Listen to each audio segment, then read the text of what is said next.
Tonight on WTOP 10 Nightly News, 4 officers plead guilty to charges relating to a murder of an inmate next year. Stay tuned to find the consequences they are now facing. And an annual music festival in the heart of Oswego. Hear what happened during this year's session. Plus, a major conference at the SUNY Oswego gets full stride. What today's event was. WTOP 10 Nightly News starts.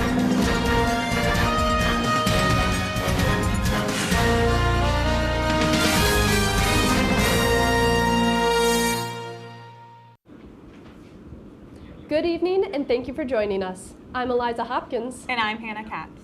Today was the third day of the week-long Alana Multicultural Conference. This year's theme is Becoming the Best You. Today's main event was a speech by nationally acclaimed author and leadership consultant Dr. Joshua Fredenberg in Sheldon Hall Ballroom. The address was titled Evaluating Yourself, Areas of Strength and Areas of Achievement, a personalized experience and activity for those in attendance. Today's events follow Saturday's International Day of Peace gathering and walk around campus. Later this week, the conference will feature a panel discussion, a talent show, leadership workshops, and a keynote address by Dr. Dar Mayweather to close out the conference on Saturday. The annual conference continues to draw in dozens of students and faculty from the school.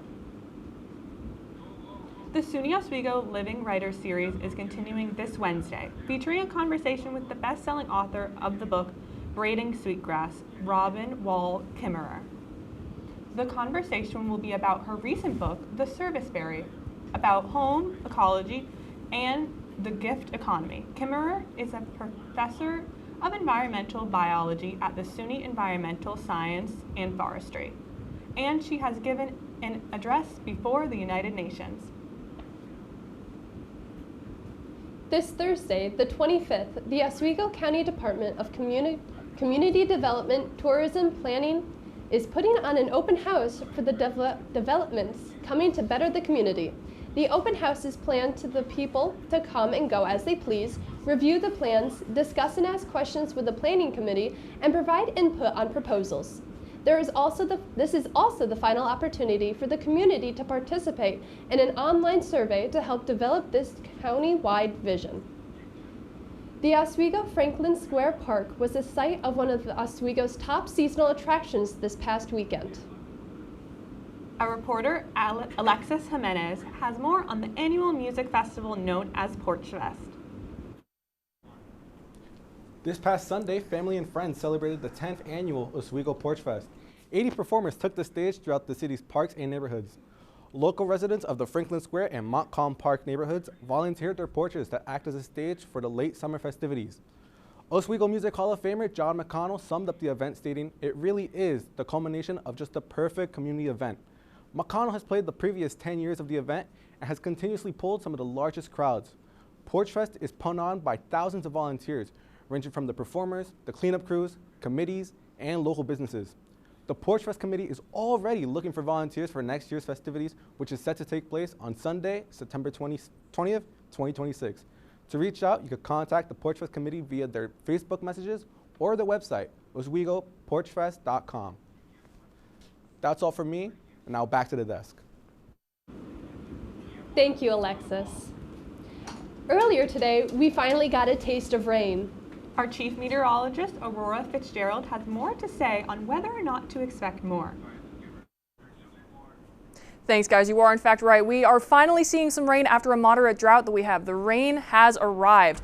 And, however, this week is going to be very wet coming ahead. However, the sun will return going into early next week. And where is fall? We've been having a lot of strange temperatures going up to the 70s and almost feeling like 80s.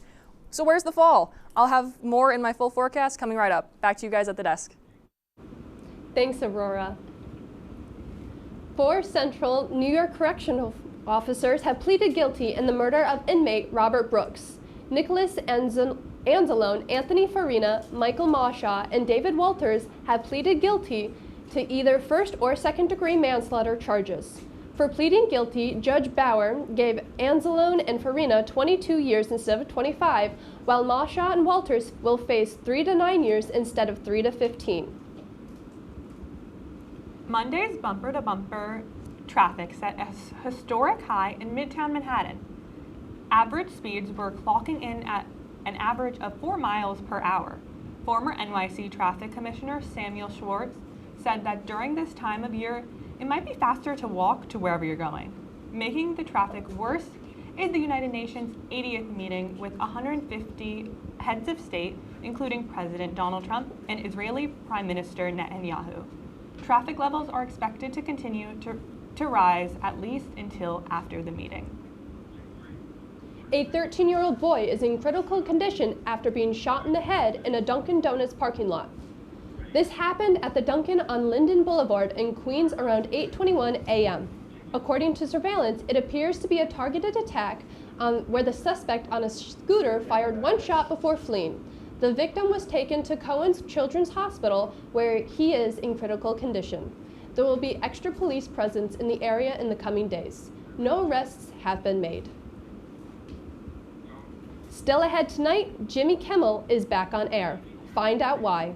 Plus, an update on the situation in Gaza. Stay tuned. What's going on? Yeah, we go on at like 11:30. It's like No. What do you mean no? It's 10:30. 10:30? Yeah, it's 10:30. What do you mean it's 10:30? Hey, don't touch that. That's my ladder. Hey, man. Whoa. You know this book was already discounted 10%? Wow. Wow. Get a close up of that one. Matthew, Broadcast news. Look at that. Can we go back inside? I want to sleep in the studio again.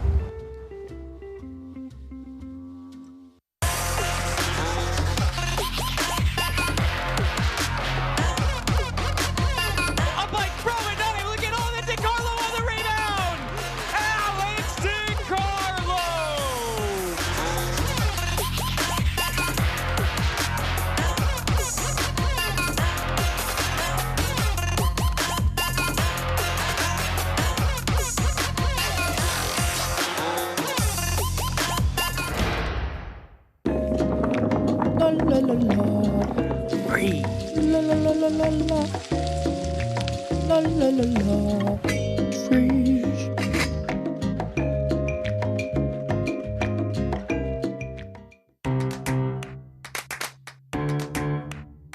We'll deep dive into our feelings in our Real Talk segment. Stay tuned because it's about to get real.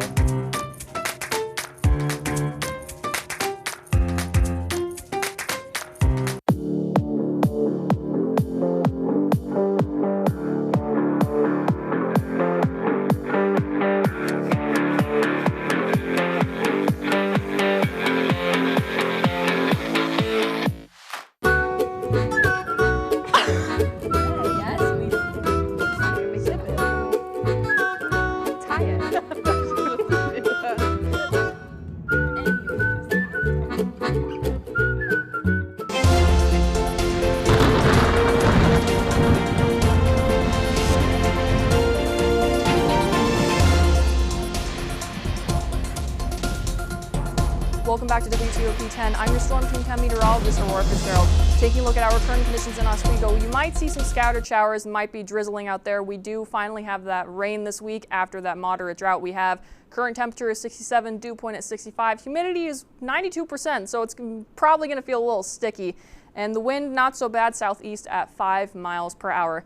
Taking a look at our Cafe Borealis. If you have been with me for 4 years, you would know that I always do the coffee cast, and now I have a new one. So, pumpkin spice latte. I'm saying there's a hint of fall.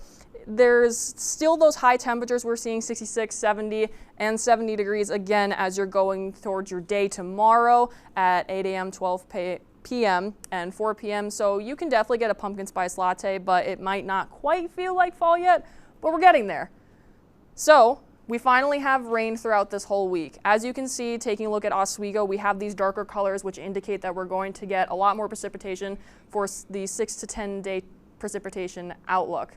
And with rain always comes rainbows if you're looking the right direction. So with our weather captcha, kudos to Brady Hauser, one of our TOP members that gave me this wonderful picture outside of the Cooper Dining Hall. This rainbow just shows that there's always hope, there's always light at the end of the tunnel, even with weather. There's always sunshine after a thunderstorm or after a rainstorm. Now, taking a look at our extended forecast, we are going to get rain throughout this entire week, and temperatures are really staying moderately the same. We have 70 degrees, another 70, 71, 69, 73, and continuously. Thunderstorms are likely on Tuesday and Thursday. We're still going to see those scattered showers throughout the week for the rest. And then going into this weekend, we're going to have a lovely weekend. Temperatures are going to be high, 73, 70, and the lower temperatures are not getting quite low, so we're going to stay in a comfortable range of temperatures. Taking a look at Sunday and Monday, the sun shall return, and here comes the sun. Hopefully next week, maybe we'll start getting those fall temperatures. So I'm crossing my fingers. I don't know about you guys, but that's all for my weather forecast. Back to you guys at the desk. Thanks again, Aurora. Jimmy Kimmel is making his on-air return tomorrow night after ABC briefly suspended his program. The Tonight Show with Jimmy Kimmel was indefinitely taken off air last Wednesday after Kimmel made remarks regarding the assassination of Charlie Kirk that some may consider controversial.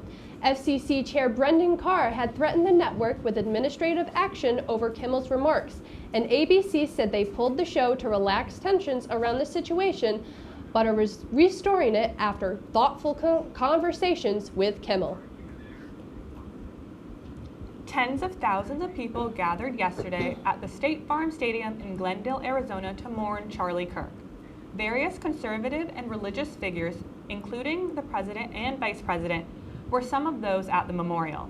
Some vowed that Kirk's death would strengthen their efforts to carry on his mission. Charlie Kirk's widow and new Turning Point USA CEO Erica Kirk stated in her emotional speech that she forgives the alleged shooter.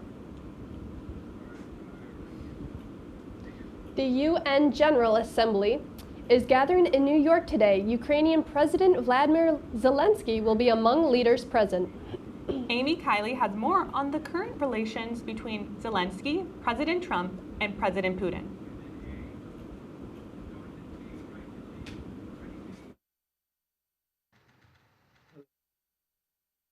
There's no restraint on Putin right now. Ukrainian President Volodymyr Zelensky says he's meeting with President Donald Trump this week as U.S.-Russian tensions rise. He says they'll talk on the sidelines of the UN General Assembly in New York. Their meeting comes as Trump says he will defend the Baltic states and Poland from Russia if necessary. That statement before Charlie Kirk's memorial yesterday follows Russian incursions into NATO airspace. Those include flying jets over Estonian territory Friday and drones over Polish and Romanian land earlier this month. Zelensky has spent 3.5 years making the argument that Putin will not stop at Ukraine, and I think he'll be able to make that even more forcefully and to push for a clear position from Trump on getting tough on Russia. Article 5 of the NATO treaty says an attack on one member state is an attack on all of them. Sooner or later, if this kind of provocation happens, we're going to have some kind of incident that will prompt a crisis. And that crisis will force President Trump, I suspect, to think about which side they want to take. Article 5 requires alerting the UN Security Council. Today, that group is holding an emergency meeting at Estonia's request. Tensions are running very high. NATO and the European allies grappling with the very real risk as these attacks escalate of this conflict spreading. I'm Amy Kiley reporting. Zelensky and Trump's meeting comes at a pivotal time as Russia denies claims that their jets entered Estonian airspace today. The developments come as the UN General Assembly will be meeting for the 80th United Nations General Assembly starting tomorrow. The tech company Oracle will be in charge of monitoring TikTok's algorithm and security. The deal was implemented by President Trump's administration and will be officially signed as an executive order later this week. China will need a sign-off on the deal for it to become official. If signed, Silver Lake will also partner with Oracle in monitoring TikTok's algorithm and security. The Israeli military said over the weekend that their ground operation in Gaza has struck over 120 terrorist targets. The IDF said that their troops had discovered new tunnel shafts and passages, as well as guns and ammunition hidden in civilian structures. The Palestinian Health Ministry said at least 90 people had been killed in Saturday's attacks that targeted 4 hospitals and a truck. When WTOP 10 Nightly News continues, hear about Trump's claim about a link between Tylenol and pregnancy. And NVIDIA's big investment in an AI leader. Stay tuned to WTOP 10.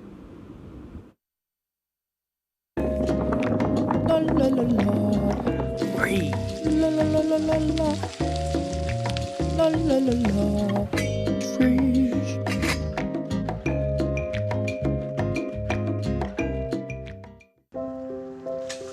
I want to eat apples and bananas. I need to eat apples and bananas. Why can't I eat apples and bananas? Support the Feeding America nationwide network of food banks to help provide meals to those in need. Join us at feedingamerica.org.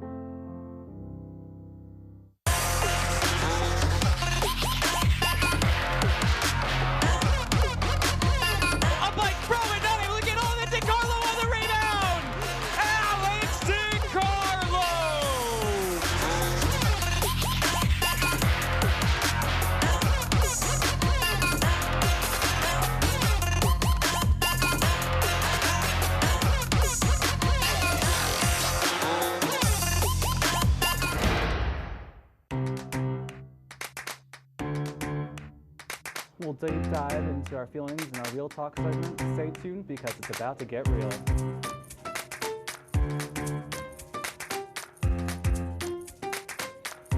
And it could be your last chance to see one occur for 2 decades, as the next time one will be visible over the continental U.S. He's May 84. Yarrow told police in the hospital that he had pressed the doorbell and waited. They mix with oxygen and nitrogen.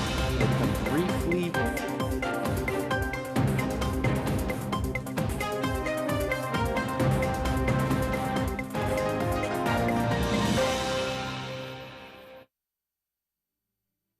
P10 Nightly News. In consumer news, major tech company NVIDIA is set to invest up to $100 billion in OpenAI. The investment is a clear signal of the immense amount of technology that OpenAI will need to develop to bring AI to the next level. The Artificial Intelligence Lab plans to build data centers based on the chipmaker's AI processors. OpenAI CEO Sam Altman said you should expect a lot from us in the coming months and that these investments will be implemented progressively. The Monday's New York Stock Exchange has come to a conclusion with the final results as follows. The Dow Jones Industrial Average ended the night with about $66 increase and is up by 0.14%. The Standard & Poor's 500 ended their running with almost a $30 increase and is up by 0.44%. And NASDAQ ended up with a whopping $157.50 increase and is up 0.70%. Today, the Trump administration stated that there may be a link between taking Tylenol during pregnancy and an increase in your baby developing autism. In a White House press conference, President Trump announced that the Food and Drug Administration will be contacting physicians. They will be told immediately to recommend patients to not take this medication while pregnant. While studies have not shown a direct cause and effect, but some do point to a potential link. As fall settles in across campus, it's not just the leaves picking up speed. Our women's cross-country team are hitting their stride and chasing down history. Let's take it to Nicholas Stetter for more information. Thanks, Eliza, and thank you, Hannah. The Lakers cross-country teams traveled to the University of Rochester on Saturday, and per usual, the duo of Pellegrino and Gaffney strikes again. Sophomore Elena Gaffney and junior Kyra Pellegrino finished 4th and 5th in the women's 6,000-meter run at the University of Rochester Invitational. Elena Gaffney made Coach Juan Martinez proud with the fastest 6,000-meter time in Oswego Laker history, running a 22-minute and 15-second race, as well as being the 3rd Division III athlete to cross the line and the 1st SUNYAC athlete to finish the race too. Gaffney already broke the women's 4,000-meter record earlier this year at the Lemoyne Invitational, and she is continuing the domination as the season goes on. Gaffney was awarded the SUNYAC Women's Cross Country Runner of the Week for the 2nd time this season and looks to continue this form as the season progresses while we get closer towards the SUNYAC Championship. On the other side of things, the boys team finished 22 out of 24 teams in the 8,000-meter run, and the top runner from the Oswego Lakers was junior Thomas Bowes with a time of 28 minutes and 41 seconds. Gaffney and the women's team finished 10th out of 24th at the Rochester Invite and continue this already impressive season at the Houghton University Invitational on October 11th. And coming up with the full sports recap, Eddie McAlpine has more on the Lakers from the weekend, plus some national sports headlines. Stay tuned on WTOP 10. If you like action, romance, if you're watching this, and highbrow humor, surface is this. Floor. Minch did not legitimately put his head in the toilet. there's only one place to turn. No! Tune in to new episodes of Oh boy! only on WTOP. Look at the number of disasters in the U.S. Chances are every area will deal with some kind of emergency in the next decade. And between school, sports, and social lives, chances are you won't be with your kids when it happens. Will they know what to do? Ready.gov/kids has the educational tools and information to make the conversation easy. When the time comes, chances are they'll feel prepared, not scared. So talk with your family today.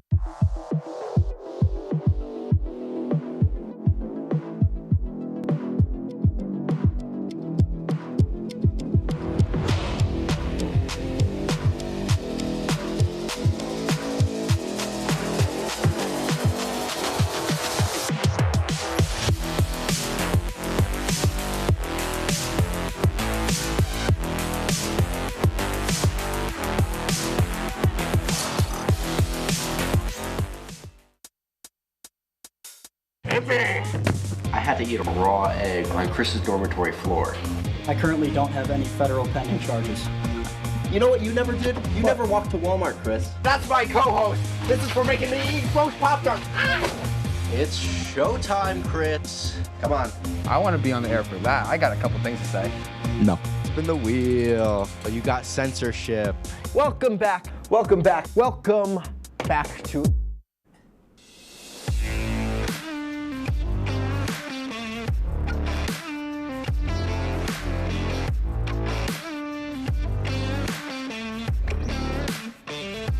Welcome back to WTOP 10 News with your sports report for tonight. I'm Eddie McAlpine. In Lakers sports, the annual Oswego Invitational Volleyball Tournament was this past weekend. 7 teams from the surrounding area spent their Friday and Saturday bumping, spiking, and serving. The Oswego Lakers finished the weekend with a 3-1 overall record, their only loss coming from the Western Connecticut State Wolves early Saturday morning. The Lakers' attack was led by Priscilla McReynolds and Kali Vukdveen, and it was sophomore setter Maya Bush picking up her 1,000th career assist, an impressive accomplishment so early in her career. Next up for the Lakers, they take on the SUNY Poly Wildcats on Tuesday. That one's set for 7 p.m. Shifting over to soccer, the men's soccer team took on SUNY Delhi on Saturday, ending in a 0-0 draw. Although the game ended scoreless, junior midfielder Ian Husselbeck provided a spark for the Lakers offense. He had 4 shots on goal in this one. It was goalkeeper Kyle Rose shining again for the Lakers defense. He ended the game with a clean sheet, 7 total saves for the sophomore, his dominant performance earning him the honors of the SUNYAC Defensive Athlete of the Week. Next up for the men's team, they face Oneonta Saturday at 11, that one at Laker Turf Stadium. Over to the National Football League, the New York Giants played the Kansas City Chiefs for their Week 3 matchup yesterday afternoon. The Giants, led by veteran quarterback Russell Wilson, did not impress against the defending AFC champions, losing 22-9. Wilson threw for only 160 yards along with 2 interceptions, prompting head coach Brian Dable to consider a quarterback change going into next week. The Giants did spend a first-round pick on quarterback Jackson Dart this spring. They also rostered the veteran Jameis Winston. Looking to bounce back for Week 4, they will take on the Chargers next Sunday at 1 o'clock. Also losing their Week 3 matchup, the New York Jets. They traveled to Tampa Bay to face the Buccaneers. 29-27 was the final there. Led by backup quarterback Tyrod Taylor, the Jets were looking to pick up their first win of the season. They rallied in the fourth quarter, scoring 21 points in the final 15 minutes, but Baker Mayfield and the Bucs got the job done. Tampa Bay stays undefeated while the Jets move to 0-3. Next up for the Jets, they will face the Miami Dolphins on Monday Night Football, September 29th at 7 p.m.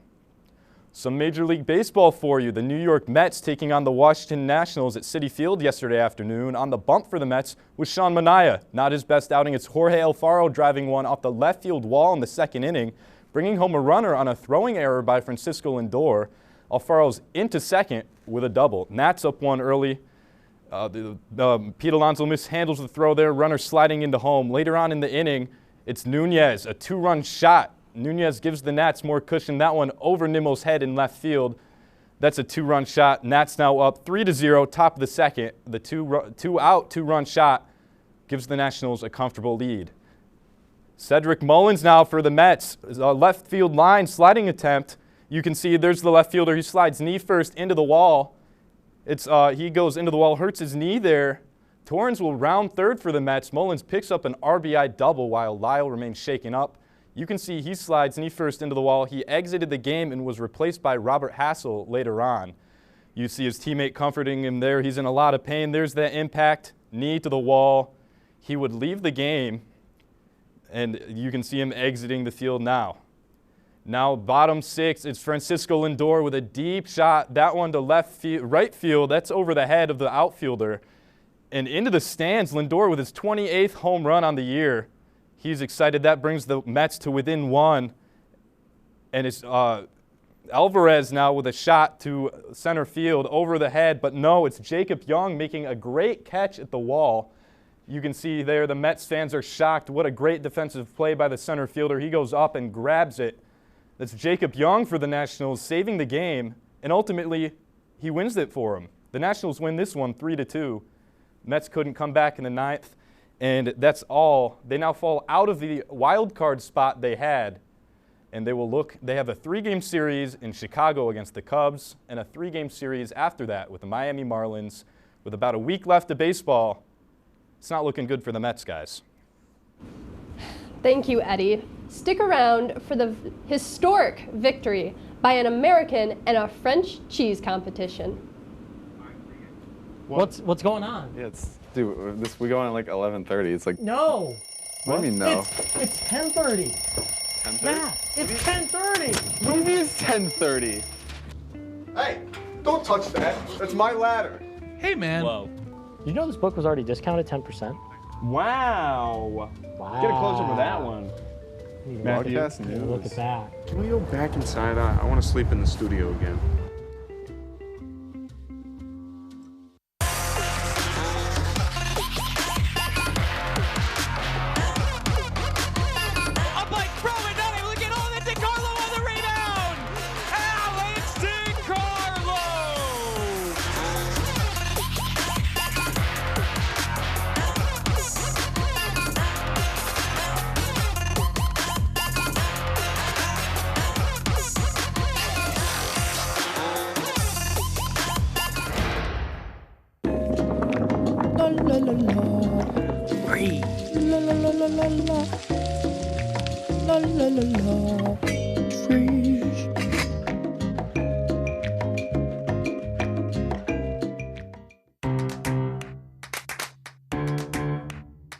We'll deep dive into our feelings in our Real Talk segment. Stay tuned because it's about to get real.